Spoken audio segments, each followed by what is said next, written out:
Salut! Pour cette petite vidéo, je me suis dit pourquoi pas se balader tranquillement dans un quartier résidentiel de Bourgoin et profiter pleinement du soleil. Ça va, il fait pas extrêmement chaud, mais les fortes chaleurs risquent d'arriver assez rapidement. Je pense qu'on va suffoquer cet été. Mais en attendant, cela ne m'empêche pas de vous proposer cette petite vidéo où j'aimerais rebondir sur des commentaires que je reçois de plus en plus souvent par rapport à l'actualité jeux vidéo. On commence à me reprocher d'être fanboy d'un constructeur et également d'être un fanboy d'un autre constructeur. Pour ceux qui ne savent pas, être fanboy, c'est penser et toujours jouer et toujours mettre en avant un constructeur de console, c'est-à-dire on peut être pro Sony, c'est-à-dire fanboy Sony, on peut être pro Xbox ou pro Nintendo, ou alors pro Sega, mais aujourd'hui ce n'est plus vraiment le cas. Certes, il y a des gens qui sont encore pro Sega à l'heure d'aujourd'hui. Les meilleures consoles, c'est Mega Drive, Saturn, Dreamcast, même s'ils ne font plus de consoles. Et concernant ce côté fanboy,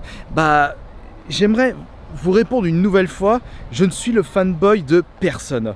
Je ne suis pas le fanboy de Sony, ni même de Nintendo, ni même de Microsoft. Même si j'ai tendance à un petit peu plus privilégier Microsoft de par mes goûts, cela ne prouve pas du tout que je suis fanboy de Microsoft. Le petit problème, lorsque vous êtes fanboy d'un constructeur, eh bien, vous devenez plus impartial sur vos avis, ou vous avez plus tendance à ne pas être objectif sur vos avis. Ah non, ça s'appelle pas PlayStation, je n'y jouerai pas, hors de question, ça a toujours été nul, etc. Alors que ces personnes-là ne voient pas le bon côté des choses du côté de Microsoft et Nintendo, et vice-versa. Même les pro Nintendo vont vous dire « Ah non, non, moi je joue pas aux consoles PlayStation, elles sont mauvaises », alors qu'il existe énormément d'exclusivité sur les consoles PlayStation, et c'est pareil pour les consoles Microsoft, même si du côté Microsoft il y a beaucoup moins d'exclus par rapport à Nintendo et Sony, mais il ne faut pas oublier que ce n'est pas parce que vous jouez à Sony ou vous jouez avec les consoles de Nintendo que logiquement vous allez jouer aux meilleurs jeux du monde, que vous allez avoir la meilleure expérience, la meilleure manette, les meilleurs graphismes, etc. etc. Bon, finalement ce n'est pas en jouant avec les consoles actuelle de Nintendo que vous allez pouvoir jouer aux plus beaux jeux de cette génération. Mais ça, je ne vous l'apprends pas. Il y a pas mal de flotte ici. Ça va ?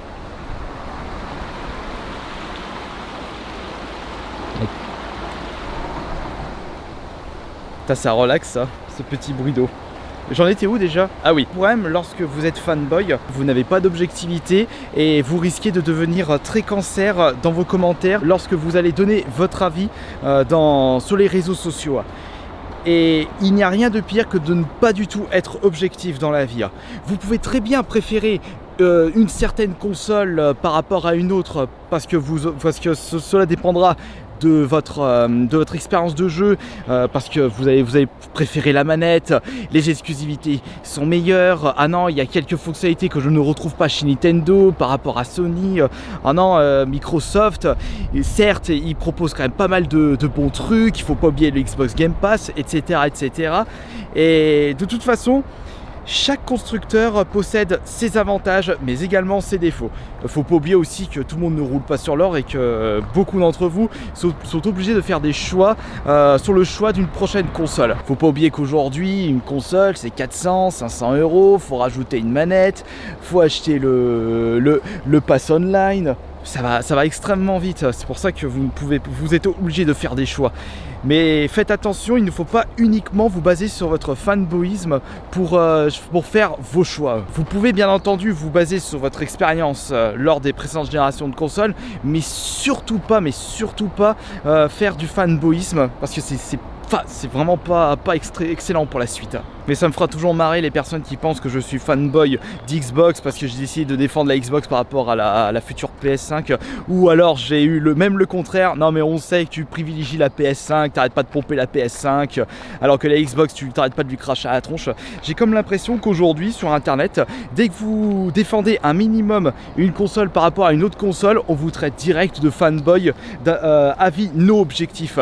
Mais si on se base sur des arguments valables, on ne pourra pas vous reprocher d'être fanboy de quoi que ce soit. Mais par contre, si vous décidez de dire non, la PS5 sera la meilleure parce qu'elle s'appelle PS5, non, là franchement, c'est du fanboyisme aigu, et ça, c'est pas du tout objectif. Et puis, quand je repense mon expérience personnelle dans les jeux vidéo, j'avais commencé les jeux vidéo avec Nintendo, donc j'avais reçu la NES, je me souviendrai tout le temps de ce jour-là. Enfin non, pas tout le temps, ça commence à devenir flou, parce que ça remonte à 1991, 1992, j'avais que 5-6 ans à cette période-là.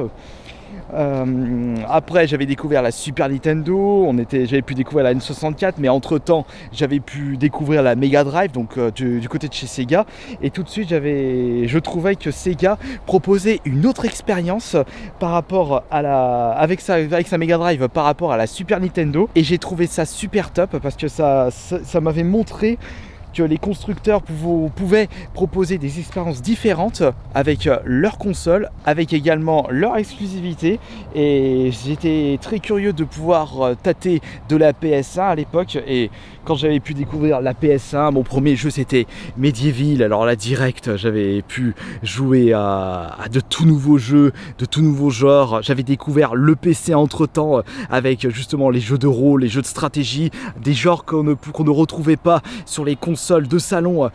Et le fait que je m'étais jamais considéré comme fanboy d'un constructeur m'a permis d'être beaucoup plus ouvert sur les consoles auxquelles je ne pensais pas passer du temps.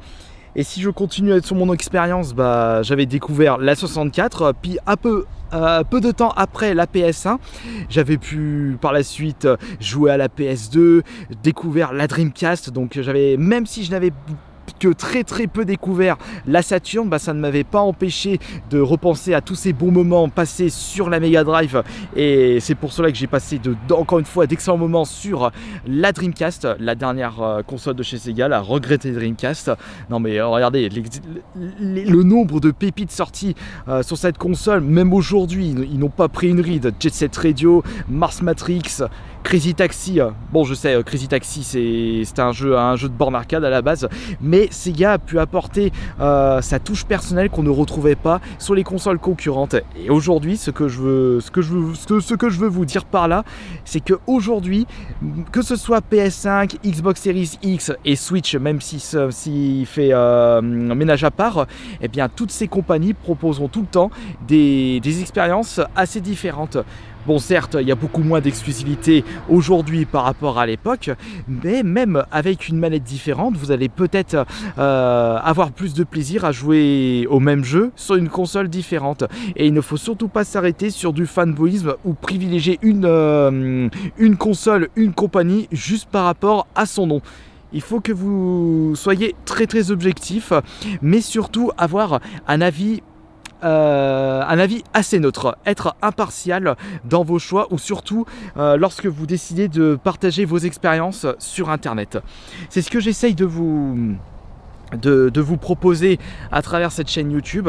Lorsque je vous parle d'actualité, il se peut que je mettrai un petit peu plus en avant une compagnie par rapport justement à ce qu'elle va proposer par la suite, par rapport à quelque chose qui m'a plu, ou alors je vais peut-être dénigrer une compagnie par rapport à tel ou tel événement, comme hier quand je vous parlais de la PS5, où justement ça commence à m'hérisser les poils sur le fait qu'ils vont jouer sur une demande éphémère en proposant peu d'offres au public, et ça c'est quelque chose qui m'a toujours énervé. Cela prouve que Sony souhaite, via un coup marketing assez foireux, vendre un maximum de consoles en proposant peu d'offres par rapport à la demande, et justement gonfler la demande.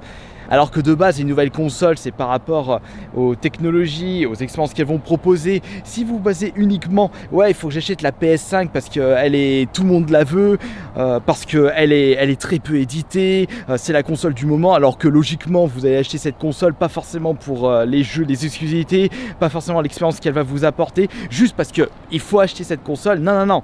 C'est pas comme ça que ça marche dans la vie. C'est pas comme ça que vous allez vraiment pleinement profiter de vos futures expériences de jeux vidéo. vidéo. Il faut avant tout que vous sachiez pourquoi vous achetez une console. Pas forcément parce que il y a peu d'offres, parce que tout le monde l'a acheté, parce que vos potes l'ont acheté, parce que ça s'appelle Sony. Non, non, faut pas se comporter comme ça. Puis là je vous sors l'exemple de Sony, mais ça peut être pareil pour Microsoft, ça peut être pareil pour Nintendo, et j'en passe, et j'en passe, et j'en passe. Pour conclure cette vidéo, n'oubliez pas que le fanboyisme, c'est quelque chose de vraiment pas extra. Cela vous rend pas du tout impartial. Vous n'aurez pas vraiment un avis objectif et vous risquez d'avoir un comportement cancer sur internet lorsque vous allez débattre sur les guerres des consoles. Bon bah en tout cas j'espère que cette petite vidéo tranquille vous aura plu. C'était en mode balade dans le quartier Champ-Paré de Bourgoin. Je pense que pour ceux qui habitent pas loin, vous avez très certainement dû remarquer l'immeuble qui se trouve juste derrière. C'est l'immeuble La Grive. Allez, gros bisous vous tous, c'était Astérion le Bon.